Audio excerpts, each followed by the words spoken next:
call this Long-Term Care Committee of Management meeting to order.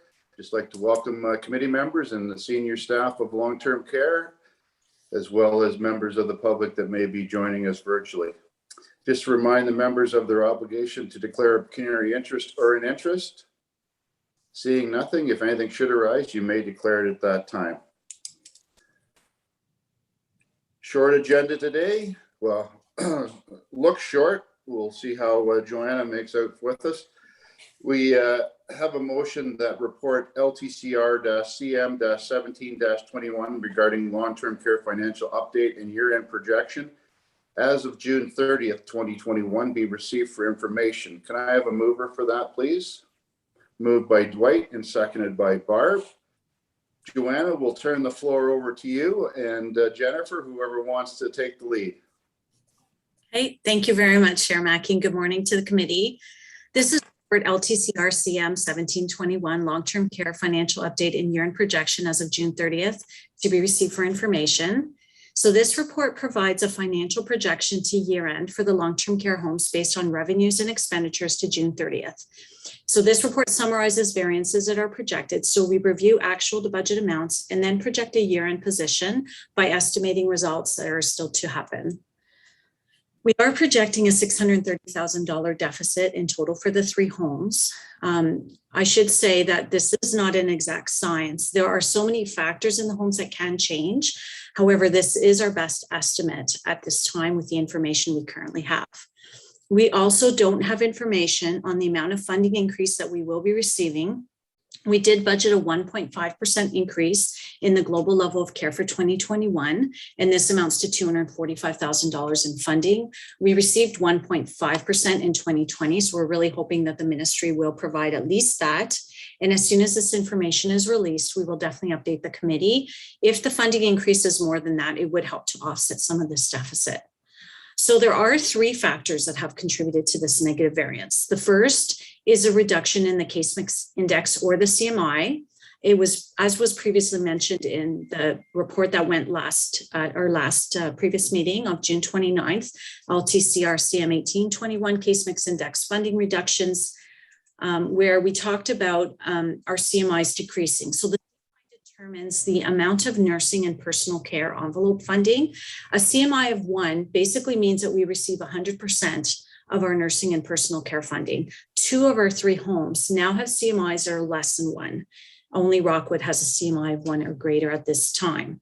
We budgeted 2021 funding using our existing 2020 CMI that was in place at the time of when we prepared the budget. So the CMI decreases resulted in a funding reduction of $137,600 compared to what was budgeted in 2021 for ministry funding. The second factor that's contributing to the projected deficit amount is the loss of our 5 temporary bed licenses. So in March 2020, to support the province's response to COVID and to expand bed capacity, the province assigned us 5 temporary bed licenses, 2 at Grey Gables, 1 at Lee Manor, and 2 at Rockwood. We built our 2021 budget with the assumption that these licenses would continue. When we were budgeting, the pandemic was still very active. Our discussions with long-term care, with the Ministry of Long-Term Care, led us to believe that these licenses would be in place. Unexpectedly, the province pulled these licenses in April of 2021. This has resulted in a funding reduction of $270,000 compared to what was budgeted for funding in 2021. So just these funding increases account for $407,000 of the $630,000 deficit. And these were just simply out of our control. The third factor that's contributing to the projected deficit amount relates to staffing at Rockwood Terrace. Every home has overtime costs. However, for Grey Gables and Lee Manor, unbudgeted overtime costs are usually offset by unfilled shifts.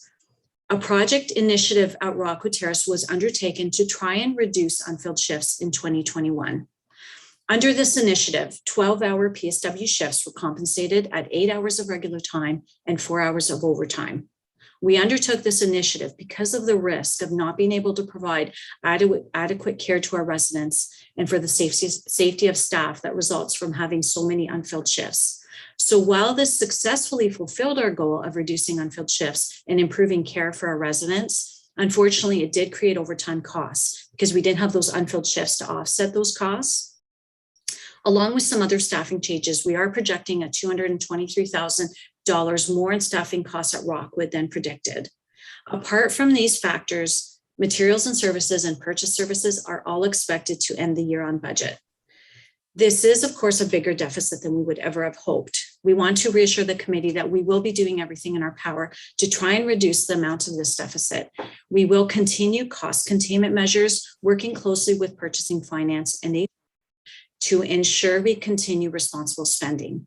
We will also review any capital projects that could perhaps be deferred to help fund this deficit.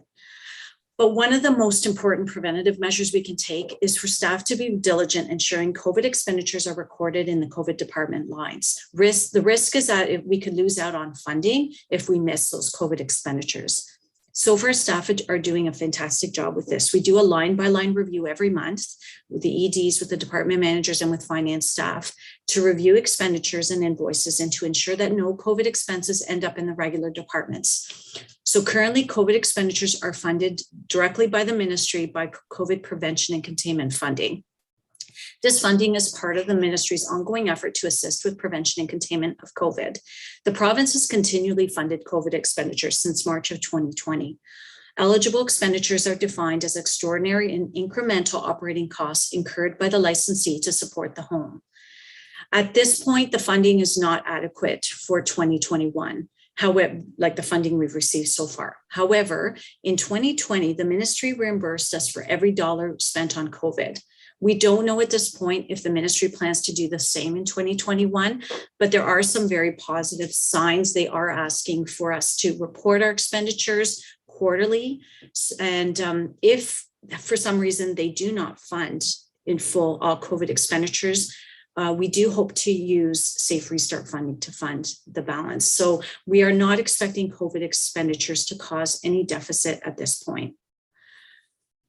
And that's pretty much all I have to say right now. I'm happy to take any questions.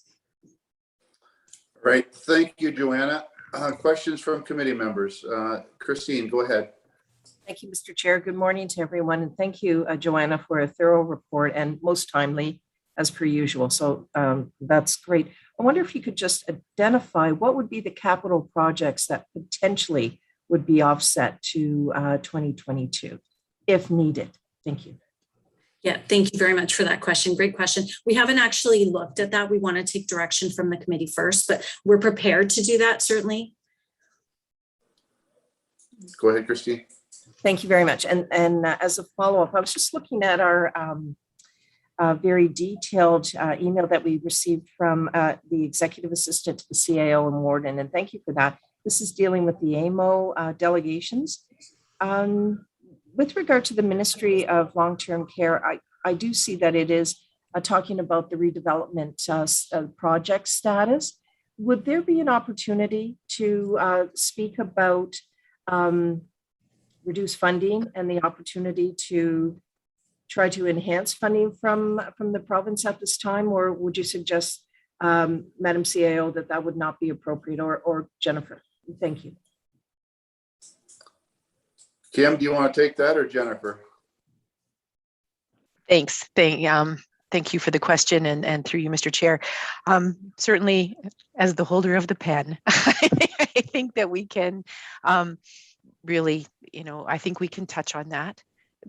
I think it has an impact on our long-term planning and our decision making. It's important for us to understand where things stand. Part of what was in those recommendations that we talked about earlier from Justice Morocco's work was about the need for more support for additional care hours. So I think it's relevant and appropriate that we could ask some questions about where they see that recommendation coming and what we might expect in the future. Other questions from committee members? Brian, go ahead. Thanks, Mr. Chair. Good morning, everyone.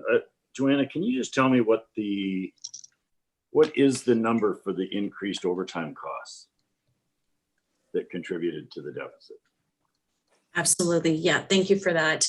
Are you talking like per home or in total? No, in total, where you said you went from 8 hours on regular pay to 4 hours in overtime. Okay, so that was at Rockwood Terrace. So the cost right now of overtime is $121,285, and we're projecting that amount to be $150,000. This initiative will stop in September. So we're anticipating, yeah, about $150,000 in overtime, and then we have some other staffing costs for a total of about $223,000 in for Rockwood. So that forecast, did you forecast that prior to, like when you made that decision, you were expecting it to cost that much, correct? Yeah, unfortunately, yes, we were. Okay, thank you. Karen. Karen, go ahead. Sorry, thank you. If I could just add, that total overtime is not just because of the 12-hour shifts. Any other overtime incurred to cover shifts would also be included in that number. So it's not totally because of 12-hour shifts. Brian, go ahead. Yeah, so just to follow up, so if you hadn't have made that change, it would have been worse though, correct? It could have been. It's hard to say because there would have been more overtime paid to cover the shifts otherwise. So it's hard to say really, but yes. You would have had shifts that weren't covered though. Yes. Which is the real problem. Okay, good, thank you. So Karen, it's safe to say that by we were able to utilize our own full-time staff and part-time staff doing this initiative instead of using, well, what's the term for the outsourcing of Agency. PSW? Agency staff? Is that we were able to use our own staff? Yes, these 12-hour shifts, this pilot project, which staff volunteered for, were all internal staff that volunteered to complete the trial.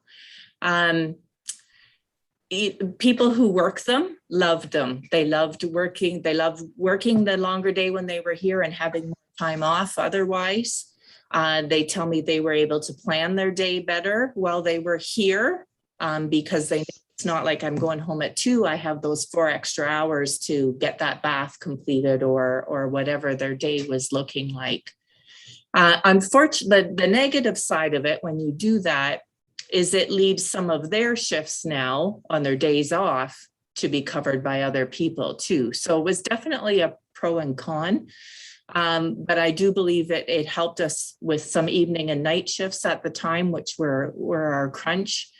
And, we had no choice really with the collective agreement if we wanted to really trial it, but to pay that overtime because the collective agreement says after 8 hours in a 24-hour period, they receive overtime. Certainly, if this was something we were looking at for the future and ongoing, we would go back to the table with the union and say, look, this is what our trial revealed. Are you interested in doing these 12-hour shifts now? But they would be all at straight time. But Joanna mentioned the trial ends September 3rd. So that's where we're at today. So is it something that long-term care is anticipating looking at, the 12-hour shifts? A lot of healthcare centers certainly utilize them. Is that something that we're going to have discussions with, or? I believe yes, at Jennifer. Rockwood, we will have discussions. And we're not the only long-term care home that moved this way. Ours was a voluntary project, but I am aware of lots of other long-term care homes in the area that just mandated it. And the staff were told, you're working 12-hour shifts now. So. Okay. Thank you. Jennifer, did I see your hand? Yeah, thank you, Mr. Chair. And I'll just add that we're working closely with our colleagues in human resources and the leaders in each union to talk about how to, what are the options? What are the outside the box ideas? How might we change the way we do scheduling to support 24/7 business and shift work and the challenges that come with that? So, I don't think 12s are off the table for discussion. We're looking at at other different ideas as well to see what this post-pandemic might look like. Thank you. Kim, go ahead.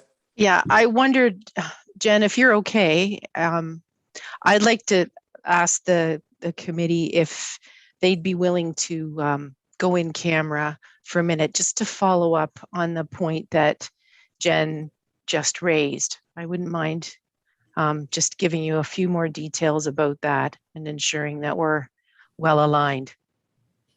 But I'll need 2/3 to do that.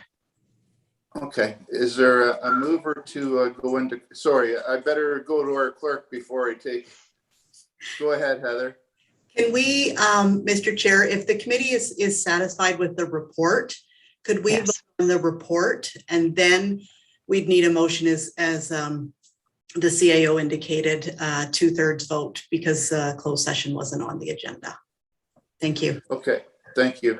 Are there other questions of the report before we call the question on it to receive? Warden, go ahead. Thank you very much, Mr. Chairman. I'm just a little surprised that we would have uncertainty with respect to COVID-related expenses, and we can't be alone in that regard. I would be sure that everyone would be seeking to have clarity about COVID-related expenses. What is, I know that there's uncertainty, but what is the ministry saying about those COVID-related expenses? I can take this. Okay, Joanna. Through you, Mr. Chair. Thank you. Great question. So what they say is that they're committed to helping homes deal with COVID in a very general sense. They're not committing to funding 2021 100%. They didn't even tell us about 2020 until March of 2021, when all of a sudden they sent us a top up of all of our expenditures. So it was unexpected for us. They just don't seem to want to commit exactly, but I mean, they have continually funded COVID. We do get, like we just received an April to June amount, and they seem to want to, support us. So I feel that they would, but until they actually say, yes, we're going to give you every dollar, I just don't want to mislead anyone. So we're hopeful. Thank you, Joanna. Brian, go ahead. I think we went through the same thing with the health unit. I think they were unsure at one point. They didn't have the confirmation, and that came through. So they were certainly expecting it, but I think it would be a shock if it didn't come through. But it's too bad that they don't communicate a little bit better. Anyway, just a comment. Thank you. Any other questions? Okay, all in favor of receiving the report for information? That is carried. Okay, Madam CEO suggested that we maybe go into camera. Is there a mover that we go into camera? Moved by Dwight and seconded by Brian. According to the clerk, we need 2/3. All in favor of going into camera? And that is carried. Okay, we are now in camera. And I guess, Heather, I'm looking for the verbiage. Sorry, Mr. Chair.